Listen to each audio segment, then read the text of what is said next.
ఈరోజు నీ కుటుంబం బాగుపడాలంటే ఉపదేశానుసారంగా దేవుడికి వ్యతిరేకమైన ఇంట్లో తీసే, దేవుడికి అర్థమైంది తీసే, ఇంట్లో దేవుడికి అనుకూలంగా మార్చుకో ఇంటిని.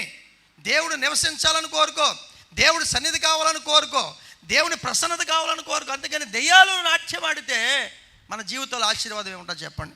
ఇస్కరియోతు యూదాకి ఆలోచన పుట్టించాడు. నేను అంటున్నాను, నువ్వు చూస్తున్నప్పుడు ఆలోచన వస్తుంది, నువ్వు కంటితో చూస్తున్నప్పుడు ఆలోచన వస్తుంది. శరీరం అనేది ఎమోషన్. ఏడుపుకి ఎమోషన్ అయిపోతాం, పాపానికి ఎమోషన్ అయిపోతాం, కోపానికి ఎమోషన్ అయిపోతాం. అపవాది ఆలోచన పుట్టించగానే ఆ ఎమోషన్ తోటి ఎప్పుడైతే ఉన్నాడో, ఆ డబ్బు మీద ఏమో హృదయంలో వచ్చిందో, దురాత్మలు ఏదైతేనో, నీ నాలుకను వాడుకుంటే, నీ నోటును వాడుకుంటే, నీ కంటిని వాడుకుంటే, నీ శరీరాన్ని వాడుకుంటే, నీ తలంపులు వాడుకుంటే, నీ ఉద్దేశాలు వాడుకుంటే, ఎందుకు వచ్చిన జీవితం విరక్తి కలిగించేస్తుంది. లోనున్న తిమ్మితం ఉంచబోయి దేవుని జీవం అయితేనే వాళ్ళు బ్రతకడానికి చేస్తుంది. నువ్వు చూస్తున్నవి, వింటున్నవి అది హృదయంలోకి ఎప్పుడైతే తెచ్చుకుంటావో ఆటోమేటిక్గా నువ్వు చేంజ్ అయిపోతావు.